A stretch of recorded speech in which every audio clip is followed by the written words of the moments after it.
precisamente la votación en el Senado para saber si la reforma judicial avanza y se hace ley esta iniciativa y se reforma la Constitución.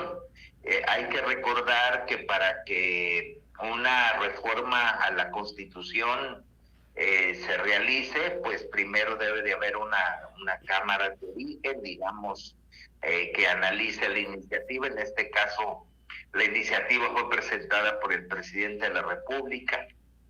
La Cámara primera que tuvo conocimiento de esta iniciativa fue la de Diputados y aprobó esta reforma judicial con una mayoría, digamos, en términos coloquiales, una aplanadora, Morena, en la Cámara de Diputados.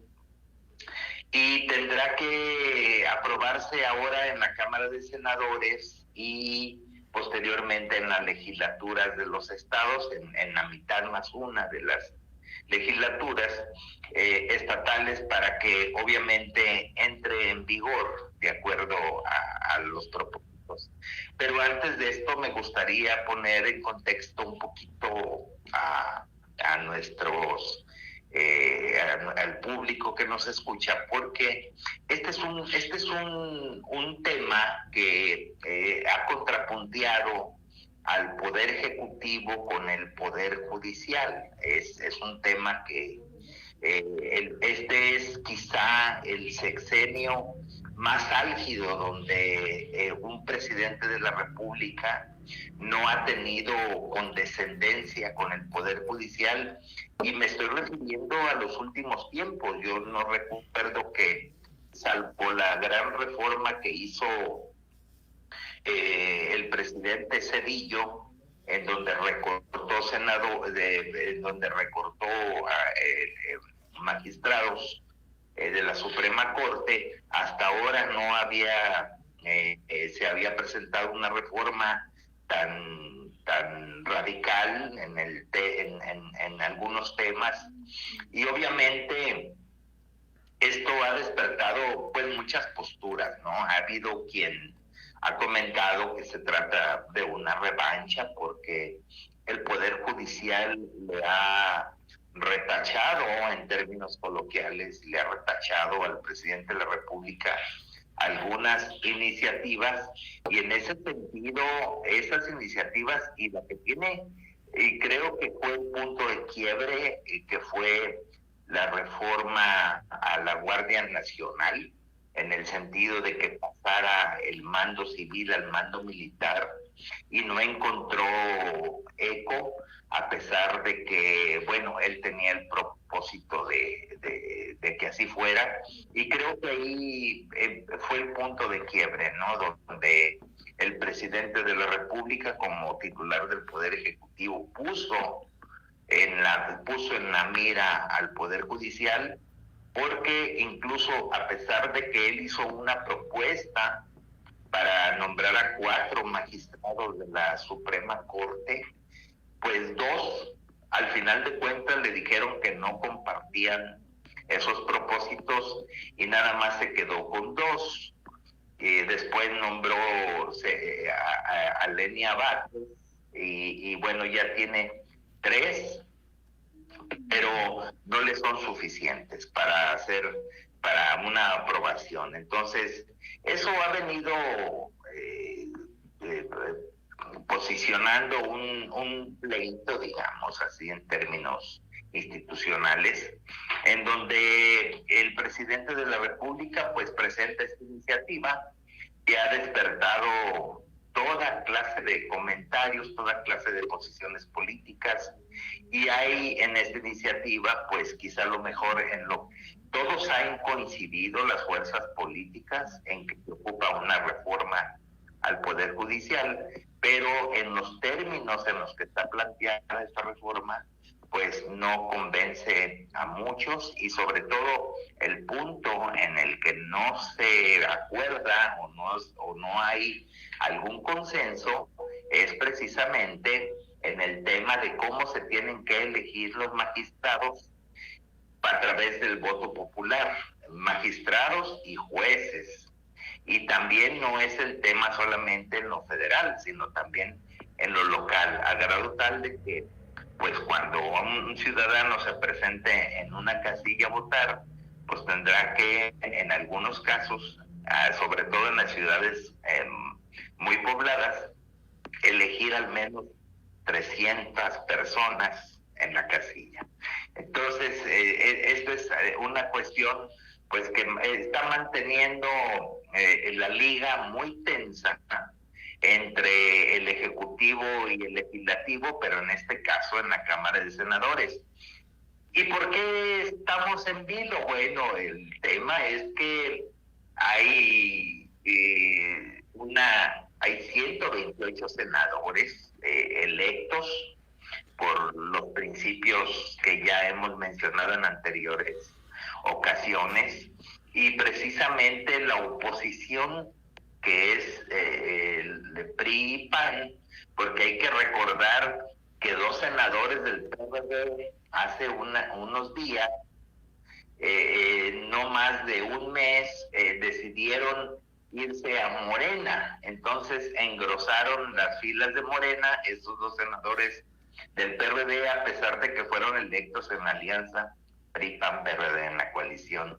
Y bueno, hay 128 senadores, pero para que la reforma al Poder Judicial avance, necesita Morena y sus aliados, necesitan 86 y no los tienen. Les falta 1. Y la oposición está plantada en 43, y obviamente Morena y sus aliados tienen 85. Entonces, aquí el punto es las apuestas, digamos, en términos convencionales, es que, bueno, conociendo cómo actúan los políticos y conociendo también algunos antecedentes, que primero dicen que no y luego que sí, pues vamos a ver cómo se va a comportar esta situación, porque en un momento dado, pues con uno que se pase de la oposición, ya Morena tendría 86.